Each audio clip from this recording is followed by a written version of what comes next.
Bonjour à tous, c'est Ivan, j'espère que vous allez bien. Je voudrais aujourd'hui vous parler du libre arbitre et de la liberté d'une manière générale. Sommes-nous vraiment libres? Quelles sont les forces qui agissent en nous pour choisir telle ou telle option et mener telle ou telle action? Je vous explique ça tout de suite.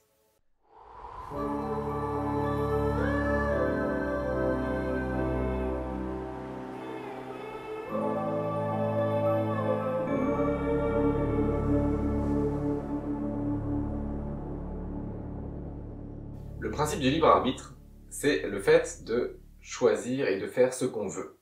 On a le droit de faire ce qu'on veut ici sur Terre, même si notre âme qui s'est incarnée dans notre corps et qui avait un plan d'incarnation, notre âme est venue ici parce qu'elle souhaitait expérimenter ceci ou cela, malgré tout, malgré ses choix qui sont divins, on peut faire ce qu'on veut sur Terre, et ça c'est le principe du libre arbitre. Personne, ni même notre âme, ni même Dieu en fait, ni même les forces les plus lumineuses, ne peuvent aller à l'encontre de ça. Le principe du libre arbitre et la loi du libre arbitre, c'est une des trois lois universelles. Donc qui est-ce qui agit? Quand je dis on est libre, qui c'est ce on? Ce on, c'est le petit soi. C'est la personne de Ivan, par exemple, le Ivan, la personne physique. C'est pas, je parle pas de mon âme. Ivan fait ce qu'il veut. Et par exemple, si Ivan, son âme lui souffle quelque chose, Ivan a envie de faire autre chose, eh bien il va faire cette autre chose.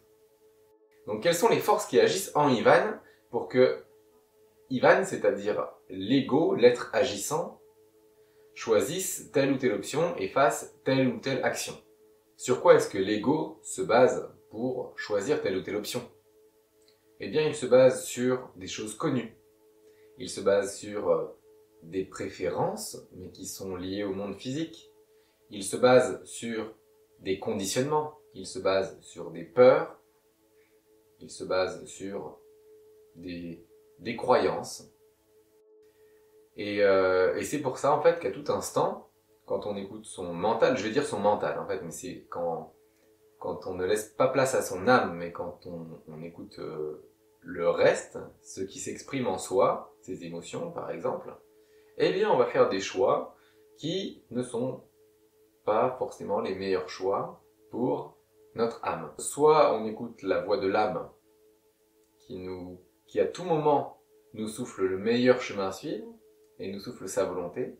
Selon le principe du libre arbitre, en fait, on peut faire ce qu'on veut. Mais le on veut, en fait, c'est ça, c'est simplement écouter et satisfaire des blessures, ou alors écouter et suivre des chemins, des conditionnements, des choses comme ça. Donc, forcément, quand on croit choisir, selon le libre arbitre, eh bien, en fait, on vient nourrir des choses qui ne sont pas les choses les plus lumineuses.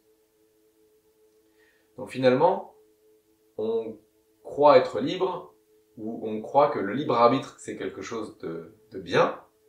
Effectivement, ça l'est d'un certain point de vue, mais finalement, ce libre arbitre, c'est simplement la possibilité de dire non à un choix qui est plus profond, à un chemin que nous souffle notre âme et qui est vraiment la volonté divine, puisque notre âme est d'essence, notre âme est divine. Donc d'un côté, on a la voie indiquée par notre âme, la voie royale, la voie qui va nous amener le plus de joie, le plus d'évolution, et de l'autre côté, on a toutes les multiples options que l'on choisit, que l'on croit choisir. Mais si je reviens, maintenant qu'on a compris que le libre arbitre, en fait, c'était simplement la possibilité de dire non au meilleur choix qui nous est donné à tout instant par notre âme, en fait, c'est rien de plus qu'un droit de veto, finalement. Enfin, on a le droit de choisir, simplement le droit de choisir d'autres options que la meilleure. Mais finalement, si on écoute le choix de son âme, est-ce qu'on choisit réellement? Alors, le on, non, finalement, le on, si on se réfère au petit moi, si on se réfère à Ivan, finalement, il ne choisit pas vraiment non plus. Puisque c'est l'âme, donc c'est vraiment la voix intérieure, c'est la divinité qui s'exprime, je vais pas dire qui impose parce que c'est pas vrai, au contraire, mais qui donne le meilleur chemin. Mais si Ivan écoute ce chemin, est-ce que pour autant est-ce qu'il va choisir? Donc finalement, ce choix n'en est pas vraiment un. D'un côté, le libre arbitre, on croit choisir, mais finalement ce qui s'exprime, c'est des peurs, des doutes, des conditionnements, etc.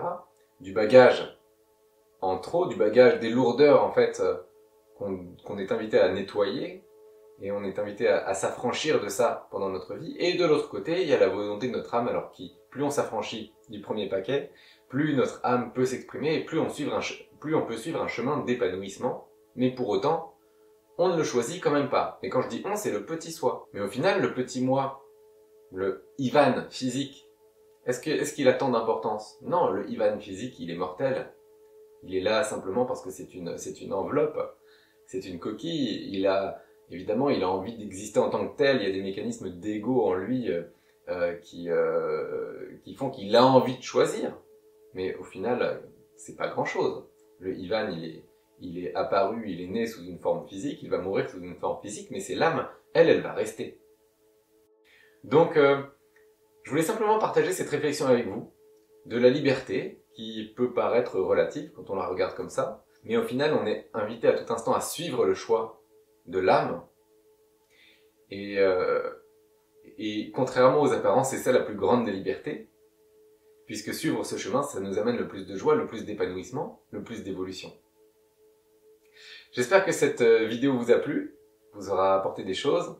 Je vous souhaite une très bonne journée et je vous dis à bientôt dans de nouvelles vidéos.